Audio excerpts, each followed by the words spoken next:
अस्सलाम वालेकुम स्टूडेंट। अभी हम क्वेश्चन 6.37 सॉल्व कर रहे हैं। देखें स्टूडेंट, सबसे पहले हम ये क्वेश्चन सॉल्व करते हैं जब प्रोबेबिलिटी का, तो हम इसका सबसे पहले स्टडी कर लेते हैं, तो हमें वहाँ से आइडिया होता है कि हमने कौन सा कंसेप्ट लगाना है। देखिए स्टूडेंट, हमारे पास 6.37 क्वेश्चन है। 3 गौरी मिसाइल आर फेयर किए गए एट द टारगेट, एक टारगेट पे। If the probability of hitting at the target, अब हमें प्रोबेबिलिटी गिवन है, ये आप देख लिया करें। If the probability of hitting at the target, अगर वो कहता है कि प्रोबेबिलिटी की जो अब हिटिंग की जो प्रोबेबिलिटी है वो ये है 0.4 है, 0.5 है, 0.6 है रिस्पेक्टिवली, इसी तरह से। एंड द मिसाइल और द फेयर इंडिपेंडेंटली, यानी कि फायर किए गए इंडिपेंडेंटली, अजाना तौर पर, मतलब एक फायर किया, दूसरा किया, फिर तीसरा किया, इसी तरह से फायर किए गए हैं। तो what is the probability that at least 2 missile की, हमारे पास जो टारगेट हैं उनकी प्रोबेबिलिटी क्या होगी। ये तो हमारे पास 3 प्रोबेबिलिटीज हैं, गिवन है। हम क्या करेंगे, इस क्वेश्चन को सॉल्व करेंगे। कम अज कम वो कहता है, यानी कि कम अज कम 2 हमारे पास मिसाइल हों जो हमारे पास क्या करें, हेड किया जाए, टारगेट को हेड करें। कम अज कम 2 होने चाहिए। तो उसमें हमारे पास टोटल, हम जब मिसाइल देखते हैं तो कितने हिट किए गए, 1 2 3, यानी कि 3 हिट किए गए। तो कम अज कम 2 का ये मतलब है 2 होने चाहिए, 1 नहीं होना चाहिए। ये 2 का हिट होना जरूरी है। फिर तीसरा भी हो सकता है, तीनों भी हो सकते हैं। तो अब हम इस कंसेप्ट को, at least the 2 missile hit the target की प्रोबेबिलिटी कैसे फाइंड करते हैं। देखिए स्टूडेंट, आप सबसे पहले ये कराया करें, आप गिवन डेटा में आप चीजें लिखा करें, लेट कर लें। क्योंकि हमारे पास जब प्रोबेबिलिटी का कंसेप्ट आता है, यानी कि हम इन टारगेट को इवेंट के तौर पर कह देते हैं कि ये इवेंट है। लेट, हम इसको कैसे सॉल्व करेंगे, हम इनको नाम दे देते हैं A B and C be the event. ये हमने उसको कह दिया कि ये इवेंट है। उसके बाद हम लिख देते हैं दैट द, अब हमारे पास ये फर्स्ट हमारे पास है, दैट द फर्स्ट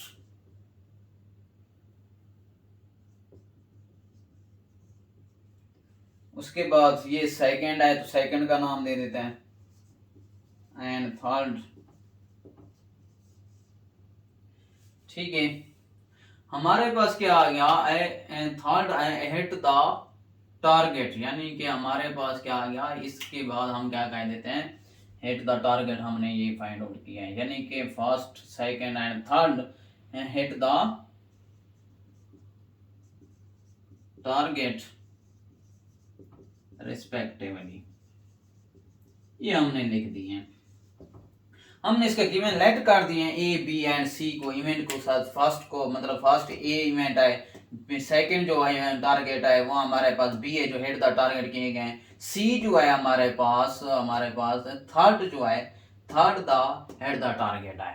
अब हम इसकी प्रोबेबिलिटी हमारे पास गिवन है स्टूडेंट, ये आपको उसने कहा है कि if the probability of hitting, ये प्रोबेबिलिटी एफ, मैं कहता हूँ पी ऑफ ए, हमारे पास क्या आ गई है, प्रोबेबिलिटी 0.4 आ गई है। अच्छा, इसके साथ मैंने कहा था, एक कंसेप्ट दिया था कि प्रोबेबिलिटी के रेलेवेंट, हमने कहा है कि एक मैच के रेलेवेंट अगर देखें तो हमारे पास चांस होते हैं, यानी कि चांस होता है कि एक हम मिसाइल कर रहे हैं, वो मिस भी हो सकता है, यानी कि वो मिसाइल नहीं भी जाता, फेल भी हो सकता है। तो इसी तरह से उसकी मतलब फेलियर प्रोबेबिलिटी भी लिखेंगे। जैसे हम कहते थे प्रॉफिट और लॉस हो सकता था। अब उसके बाद नेक्स्ट, अगर मैच में दे सकते हैं, मैच ड्रॉ भी हो सकता है, विन भी कर सकते हैं, लॉस भी हो सकता है, तो उसमें हमारे पास सक्सेस प्रोबेबिलिटी भी हो सकती है, फेलियर प्रोबेबिलिटी भी हो सकती है। टारगेट, मिसाइल का जो टारगेट है उसमें फेलियर भी हो सकता है, सक्सेस भी हो सकता है। तो हमने दोनों चीजों को लिखना पड़ता है। अब ये टारगेट वाला था, तो प्रोबेबिलिटी ऑफ ए हमें गिवन थी, इसकी प्रोबेबिलिटी ऑफ ए फेलियर कैसे निकालेंगे, 1 - 0.4 कर देते हैं। इसके बाद हम नेक्स्ट आ गया, इसका आंसर लिख देते हैं कैलकुलेटर पे।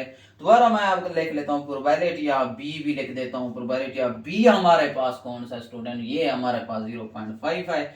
इसकी हमारे पास फेलियर प्रोबेबिलिटी की होगी बी ऑफ बार। जब ये बार होगा तो उनको जो हमारे पास एग्जामिनर है उसको क्लियर हो जाता है कि ये इसने कौन सी प्रोबेबिलिटी लिखी है।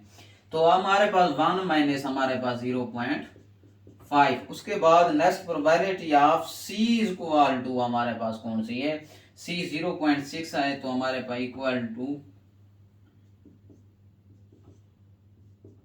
Probability of C bar is equal to 1 minus 0.6। इसका हम कैलकुलेटर पे आंसर लिखते हैं।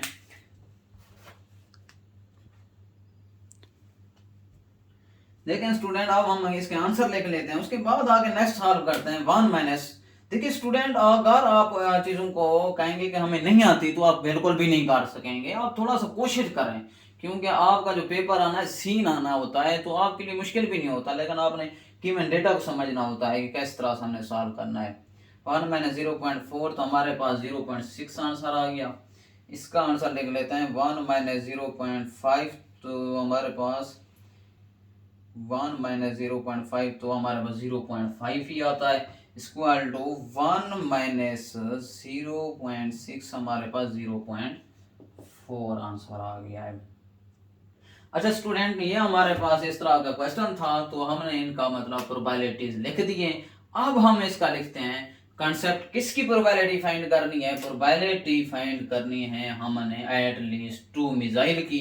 वो मैं इधर लिखता हूँ यहाँ पर। इसके बाद हम इसका पूरा ओवरऑल डेटा लिखते हैं, किस तरह से ये एट लीस्ट हो सकती हैं। अच्छा स्टूडेंट, अब हमने प्रोबेबिलिटी किसकी फाइंड करनी थी? देखिए प्रोबेबिलिटी हमने फाइंड करनी है किसकी? एट लीस्ट हमारे पास क्या है? At least 2 missile hit the target.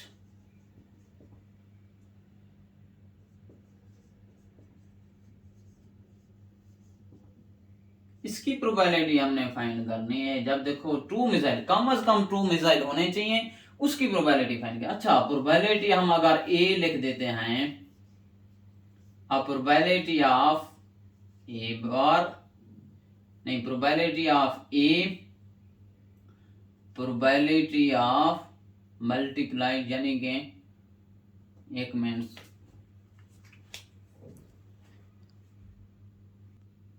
अच्छा स्टूडेंट, मैं देख रहा था कि नजर आ रहा है कि नहीं आ रहा। अच्छा, प्रोबेबिलिटी ऑफ हमारे पास क्या आ जाएगी? क्योंकि एट लीस्ट 2 मिसाइल हिट करें, यानी कि 2 मिसाइल का होना जरूरी है कम से कम। मैं कहता हूं प्रोबेबिलिटी ऑफ ए हिट हो गया, प्रोबेबिलिटी ऑफ बी भी हिट हो गया, प्रोबेबिलिटी ऑफ सी बार यहां पर लिखेंगे क्योंकि तीसरा हमारे पास नहीं पूछा गया कि 2 मिसाइल कम से कम होने चाहिए, तो एक हमारा फेल हो गया, यानी कि टारगेट। नेक्स्ट हम लिख लेते हैं, प्लस लिख के प्रोबेबिलिटी ऑफ ए लिख देता हूं, प्रोबेबिलिटी ऑफ मैं कहता हूं बी बार, यानी कि अब इसमें बी बार जो है वो मिस हो गया, प्रोबेबिलिटी ऑफ सी का टारगेट हो गया, यानी कि 2 टारगेट हो गए। प्रोबेबिलिटी ऑफ ए हमारे पास अब ए बार आ गया, ये मिस हो गया। Probability of B, probability of B हमारे पास, ये हमारे पास क्या हो गए? ये यानी कि हिट कर गए। अब इसके बाद probability of A, probability of B, probability of C. यहां पर आपको कंफ्यूजन हो गई होगी, ये सर ने कंप्लीटली इसमें तो मतलब एक मैस वाला भी नहीं लिखा, यानी कि एट लीस्ट का ये मतलब होता है कम से कम 2 होने चाहिए, इससे ज्यादा भी हो सकते हैं, हिट हो सकते हैं, तीनों भी हिट हो सकते हैं, तो इसलिए मैंने ये लिखा था, तीनों भी हिट हो गए। अब हम इसका आंसर लिख देते हैं। प्रोबेबिलिटी ऑफ ए हमारे पास कौन सा है? 0.4 है। उसके बाद प्रोबेबिलिटी ऑफ बी कौन सा थे? 0.5 था। उसके बाद प्रोबेबिलिटी ऑफ सी बार की वैल्यू कौन सी थी? 0.4 थी। नेक्स्ट आ लेता हूं, अब इसको प्लस कर रहा हूं, ये प्लस हो गया है, अब इसको प्लस कर रहा हूं। प्रोबेबिलिटी ऑफ ए की हमारे पास 0.4 है। प्रोबेबिलिटी ऑफ बी बार की, यानी बी बार की जो है तो हमारे पास मैस जो हो गई थी 0.5। उसके बाद प्रोबेबिलिटी ऑफ यानी कि सी हमारे पास प्रोबेबिलिटी 0.6 हो गई है, ये मैंने लिख दिया। उसके बाद लिख देता हूं, यहां पर लिख देता हूं प्रोबेबिलिटी ऑफ, जगह नहीं है, आपने उधर पैटर्न के साथ लिखना पड़ेगा आप लोगों को। अब प्रोबेबिलिटी ऑफ यानी कि अब ए की हमारे पास ए बार नहीं, कंप्लीटली हम लिख रहे हैं 1 2 तीसरा लिख रहे हैं, सॉरी, हमारे पास ए बार की क्या आ जाती है? 0.6 आ जाएगी। उसके बाद प्रोबेबिलिटी ऑफ बी की है 0.5। उसके बाद प्रोबेबिलिटी है 0.6 की हमारे पास आ गई है।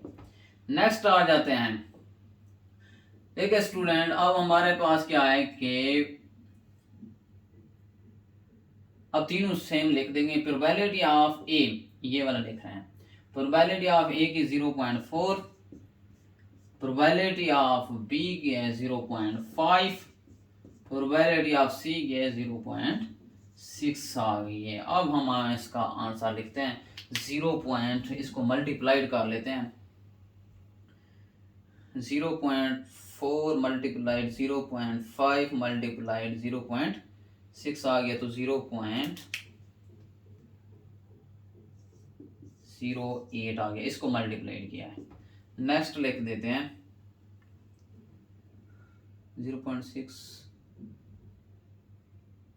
0.4 मल्टीप्लाइड 0.5 मल्टीप्लाइड 0.6 आ गया, तो 0.12 आ गया। ये दूसरा लिख दिया, पहला का आंसर ये है, दूसरे वाले का ये है, तीसरे वाले का लिखते हैं 0.6 मल्टीप्लाइड 0.6 मल्टीप्लाइड 0.5 0.18 आ गया, प्लस इसको मल्टीप्लाइड कर लेते हैं 0.4 मल्टीप्लाइड 0.5 मल्टीप्लाइड 0.6 हमारे पास 0.12 आ गया। इन सारों को हम क्या कर लेते हैं, ऐड कर लेते हैं 0.08, यानी कि मैं इसको लिख दिया, प्लस लिख रहा हूँ 0.12 लिख देता हूँ, 0. हमारे पास क्या आ रहा है 18 आ रहा है, उसके बाद 0.12 लिख देता हूँ, हमारे पास आंसर आया 0.5, यानी कि हमारे पास प्रोबेबिलिटी एट लीस्ट 2 मिसाइल की जो हेड करेगी वो 0.5 थी। तो देखें स्टूडेंट, हमने इजी तरह के मेथड से इस क्वेश्चन को सॉल्व कर लिए। अब हम क्वेश्चन नेक्स्ट सॉल्व करते हैं 6.38 का।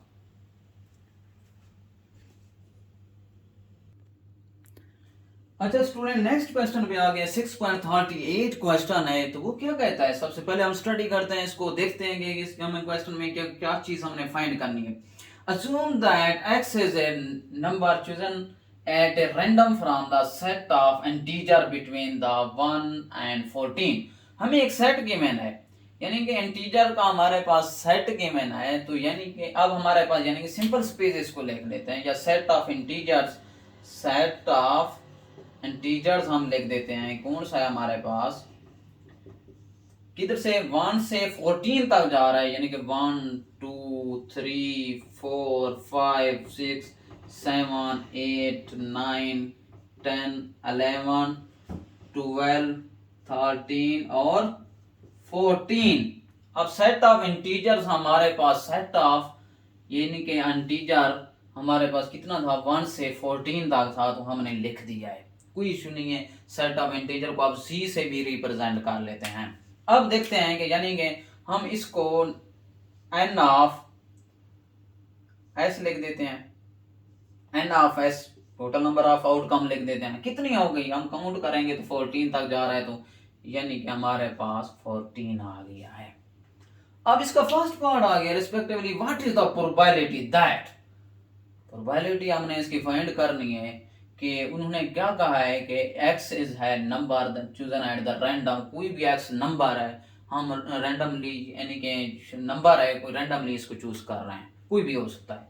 उन्होंने कंडीशन दी है x इज है सिंगल डिजिट नंबर, डिजिट जब बात आ जाती है यानी कि सिंगल डिजिट यानी कि 1 2 3। अब मैं इसको लिख लेता हूँ कि इवेंट का नाम दे दूं तो आगे बाद में मसला ना हो। इवेंट ए क्या है, एलिमेंट ए है x is a single digit number का, सिंगल डिजिट नंबर। अब इवेंट ए हमने देखना x is a single digit number. अब इस सेट ऑफ इंटीजर्स में देखेंगे जिसका सिंगल डिजिट नंबर कौन सा है।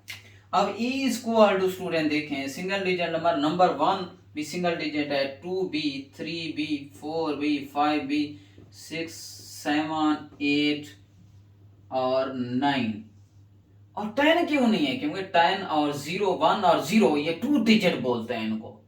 11 जो है ये भी 2 डिजिट का है।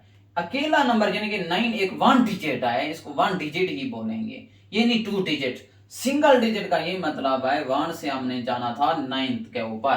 अब हम n of A find student कर लेते हैं, कितने हैं हमारे पास, हमने देख लेते हैं, इनको काउंट कर लेते हैं, वैसे काउंट करने की जरूरत नहीं है, 1 2 3 9 तक है तो 9 आ गया। अब देखें स्टूडेंट, हम इसी की प्रोबेबिलिटी ही फाइंड करनी थी, यानी कि प्रोबेबिलिटी ऑफ ए फाइंड करेंगे तो हमारे पास n of A divided by n of S, n of A तो 9 है, n ऑफ एस हमारे पास क्या है 14 है, तो हमने इसका single digit probability find out कर ली है। अच्छा स्टूडेंट, अब मैं नेक्स्ट पार्ट पे आ गया हूँ, x इज ए मल्टीपल 5 और 6। अब इसमें देखना है सेट ऑफ इंटीजर में मल्टीपल के, यानी कि फर्स्ट ऑफ ऑल मैं लेट कर दूंगा b हमारे पास क्या है, यानी कि event b x is a multiple 5 और 6 का, यानी कि b सेट में बना लेता हूं। अब इस सेट में देखना है सेट ऑफ इंटीजर में मल्टीपल ऑफ 5 किधर है, यानी कि 5 तो ये खुद हो गया, 5 लिख देता हूं। मल्टीपल ऑफ 5 का कौन सा है हमारे पास, 5 टू द 10 होता है, यानी कि 10 है। 5 को फिर 3 से मल्टीप्लाई करता हूं, 5 3 द 5 1 द 5 आ गया, 5 2 द 10 आ गया, 5 3 द 15 होता है, इधर 15 नहीं है, वो नहीं लिखेंगे। उसके बाद उन्होंने कहा था और 6 का भी लिखना है। अब 6 का कौन सा हमारे पास है, 6 1 द 6 खुद आ जाता है, 6 2 द 12 हमारे पास आ गया, 6 3 द हमारे पास 18, लेकिन 18 इधर नहीं है तो यहां तक हमारे पास आ जाता है। हमने इस x ऑफ मल्टीपल 5 और 6 की प्रोबेबिलिटी फाइंड करनी थी। अब p ऑफ b मैं लिख दूंगा, यानी कि sorry n of b number of elements b लिख देता हूं, कितने 1 2 3 4 हैं, तो अब प्रोबेबिलिटी ऑफ b लिख देता हूं n of b divided by n of s। n of b हमारे पास कितना आ गया 4 आ गया, और नेक्स्ट हमारे पास आ गया 14 टोटल, 2 2 दा हमारे पास 4 2 7 दा 14, 2/7 हमारे पास इसका आंसर आ गया है। अब हम चलते हैं नेक्स्ट क्वेश्चन 6.39 पे।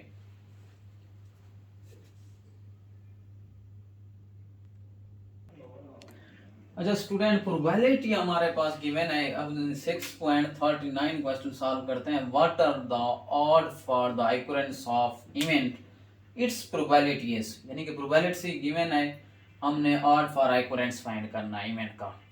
देखिए स्टूडेंट, प्रोबेबिलिटी हम लिख लेते हैं इक्वल टू 4/7, देखिए आ गया। उसके बाद ऑड के रेलेवेंट आपको बताता हूँ, ऑड फॉर इवेंट, इवेंट का जो ऑड होता है उसका क्या एक डेफिनेशन है, उसको अभी हम समझते हैं ऑड क्या है।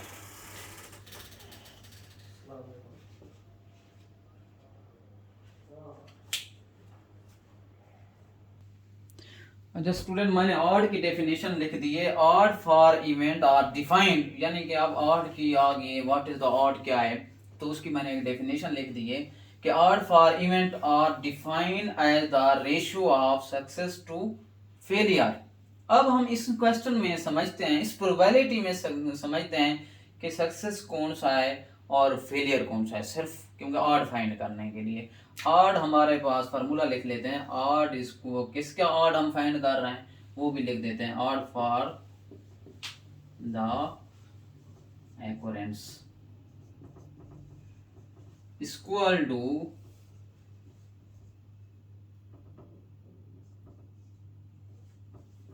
Success divided by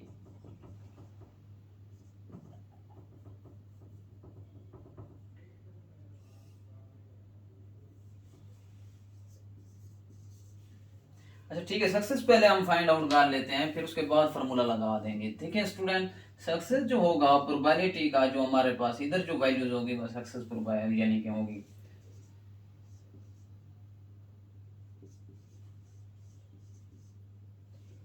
equal to 4 हो गया। अब फेलियर हम किस तरह से फाइंड आउट करेंगे, इस टोटल में से, टोटल आउटकम में से माइनस सक्सेस वाली हमारे पास जो वैल्यूज होती है उसको माइनस कर लेते हैं। 7 माइनस 4 करेंगे तो 3 आ जाता है। अब मैं इसका फॉर्मूला लिखता हूं, odd for occurrence of an event equal to ratio form में, ठीक है। Sister to failure ratio form में लिखना है 4:3, इसको 4/3 भी लिख सकते हैं। ये आपके पास आंसर आ गया है। अब 6.39। अब हम नेक्स्ट क्वेश्चन 6.40 को सॉल्व करते हैं।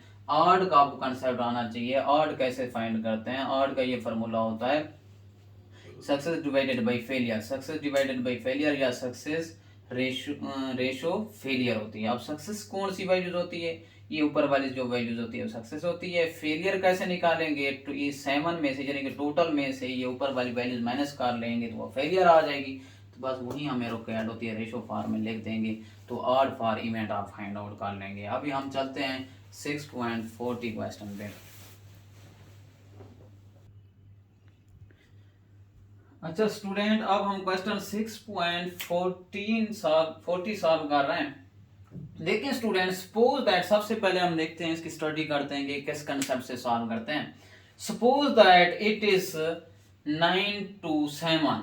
इसका क्या मतलब है? अब कौन सी ये 9 to 7 आ गया है, इसका मतलब है 9:7। अब ये वाला 9 to 7 हमें पता चल गया है कि किसकी डेफिनेशन थी, 9 to 7 ऑड की थी, यानी कि ऑड का हमने कंसेप्ट लगाना है, ऑड रेशो का। वो कैसे? अब हमने लिखना है, अच्छा, अगेंस्ट ए पर्सन ए, किसके? पर्सन ए के, who is no 35 years age of living till he is 65 and 3 to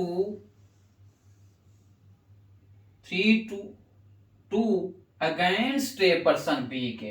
अब हमारे पास कितनी पर्सन आ रहे हैं? एक पर्सन ए आ रहा है, एक दूसरा पर्सन हमारे पास ए, सेकंड पर्सन आ रहा है बी।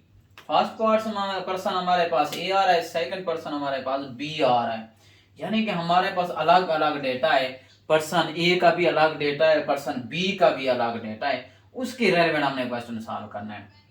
नो एज इसकी कितनी है? 45 है। Living the year state 75। Find the probability one of these person will be alive 30 year hence। अब इसकी प्रोबेबिलिटी फाइंड करनी है, जिनमें से एक ही ने जिंदा रहना है, उसकी प्रोबेबिलिटी फाइंड करनी है। देखिए स्टूडेंट, मैं लिखता हूं फॉर पर्सन ए के रेलेवेंट, यहां पर मैं डेटा उसका लिखता हूं। अब ये क्या है? ये 9 to 7 रेशो फॉर्म में आ गया। हमने डेफिनेशन किसकी पढ़ी थी? यानी कि ऑड अगेंस्ट है। ये क्या है? ऑड अगेंस्ट है। ये डिफिकल्ट क्वेश्चन है, थोड़ा सा समझने की कोशिश करनी है आप सबने। ऑड अगेंस्ट क्यों, कैसे पता चला कि ये ऑड अगेंस्ट है? क्योंकि इस रेशो से पता चला, 9 to 7 की रेशो से। अच्छा, 9 to 7 हम लिख देते हैं 9 रेशो ऑफ 9/7 भी आप 9 रेशो 7 लिख दें, ये आ गया। अच्छा, इसके बाद ऑड अगेंस्ट है, इसकी प्रोबेबिलिटी का कंसेप्ट है। ऑड का क्या फॉर्मूला होता है उसको हमने सॉल्व करना है। उसका फॉर्मूला क्या होता है? प्रोबेबिलिटी, ये याद रखना है,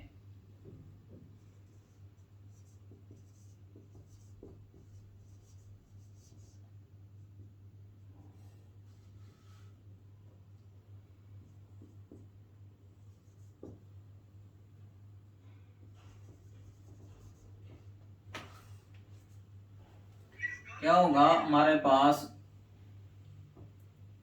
A to B is probability P equal to होगा B over A plus B। ये फॉर्मूला इंप्लीमेंट करेंगे।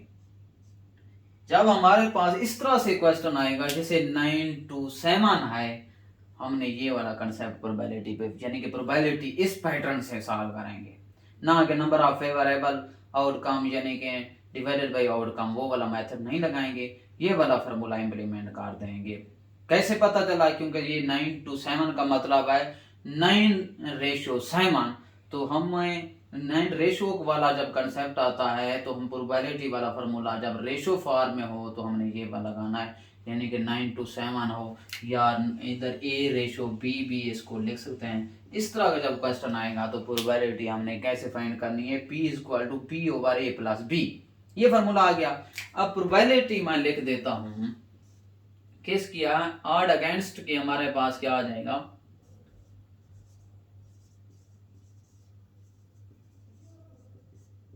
अब हमारे पास ये A है, ये B है, B क्या है 7 है, डिवाइडेड बाई, अब हमारे पास A क्या है 9+7 इक्वल टू 7। 9+7 क्या आता है 16 हो गया। तो हमने ये वाली प्रोबेबिलिटी फाइंड कर ली। अब हम लिखते हैं पर्सन बी के लिए रेलेवेंट, बी का कंसेप्ट लिखते हैं यहाँ पर।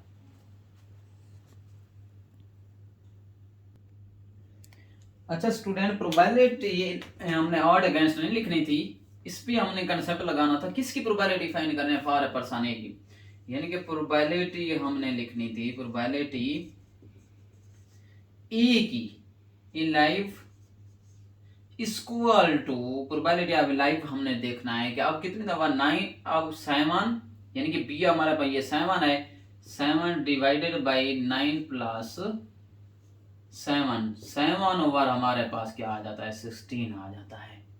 तो हमने ये अलाइव की लिख दी है। प्रोबेबिलिटी हमने दोबारा फाइंड करते हैं कोई एक दफा कि देखें, प्रोबेबिलिटी ए डाइस की लिख देते हैं कि डाइस इक्वल टू 1-7/16। यही वही कंसेप्ट आए कि देखें एक या तो वो जिंदा रहेगा या मर जाएगा, वो कंसेप्ट यूज लाजमी करना है। सक्सेस प्रोबेबिलिटी और फेलियर प्रोबेबिलिटी मस्ट लिखनी होती है। ये नहीं कि आप अलाइव को लिख दें, ये चीजें आपका आई हुई है, अलाइव का आया हुआ है तो यानी कि वो डाइस भी हो सकता है, तो इसके लिए ये लिखना होता है दोनों प्रोबेबिलिटी का कंसेप्ट। अब हमारे पास एलसीएम क्या आ जाएगा 16 आ जाएगा, 16 माइनस क्या आ जाता है 7।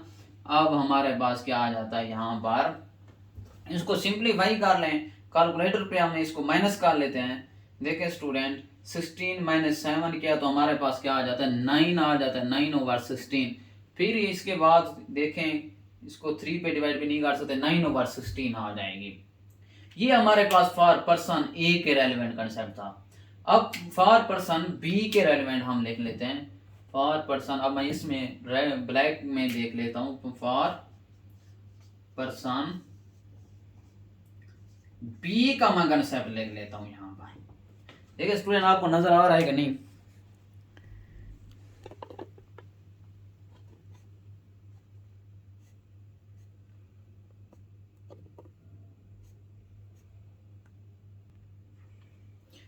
अच्छा, फॉर पर्सन है हमारे पास बी के लिए हमारे पास डेटा गिवन था 3 to 5, यानी कि odd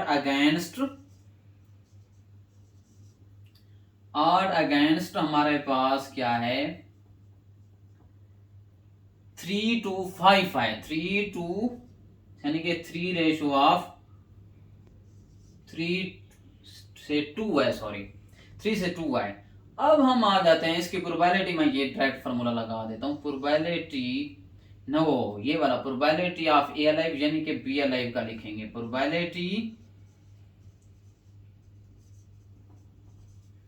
B A alive equal to, इसके रेलेवेंट मैंने आपको बताया है कि जब रेशो फॉर्म ए 3:2 आ जाए, वो रेशो फॉर्म होती है, उसके लिए प्रोबेबिलिटी अलाइव कैसे निकालते हैं।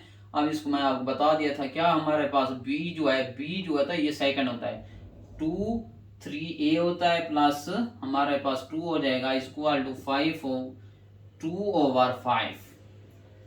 ये हमारे पास प्रोबेबिलिटी एल बी अलाइव का। ये प्रोबेबिलिटी हमारे पास क्या आ जाती है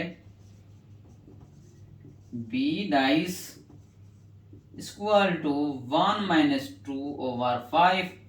5 एलसीएम ले लेते हैं, 5 - 2 इक्वल टू 3/5 आ गए हैं। अब स्टूडेंट हमने ये तकरीबन फॉर पर्सन बी का, फॉर पर्सन ए के रेलेवेंट चीजें लिख दी हैं। अब आते हैं मेन कंसेप्ट पे, हमने फाइंड आउट क्या करनी है। फाइंड आउट क्या करनी है स्टूडेंट, हमने फाइंड करनी है, find the probability one of the person, यानी कि एक पर्सन की प्रोबेबिलिटी फाइंड करनी है। अब मैं इस क्वेश्चन को रेज करके इसको ऊपर मैं इसको सॉल्व कर लेता हूं, क्योंकि यहाँ पर गिवन डेटा मौजूद रहना चाहिए।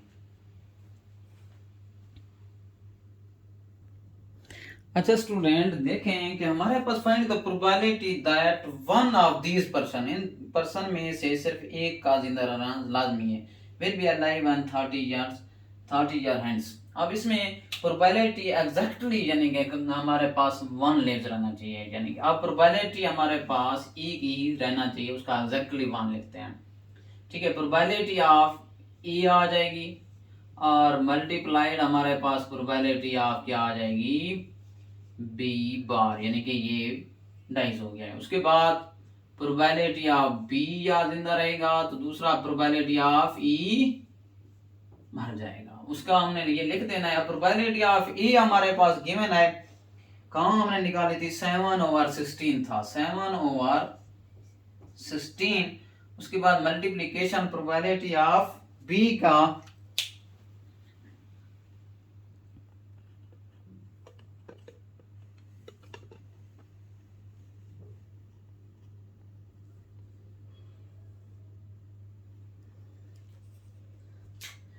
प्रोबेबिलिटी ऑफ राइज के हमारे पास 3/7 हमने निकाला था स्टूडेंट, हम 3/7 लिख देते हैं।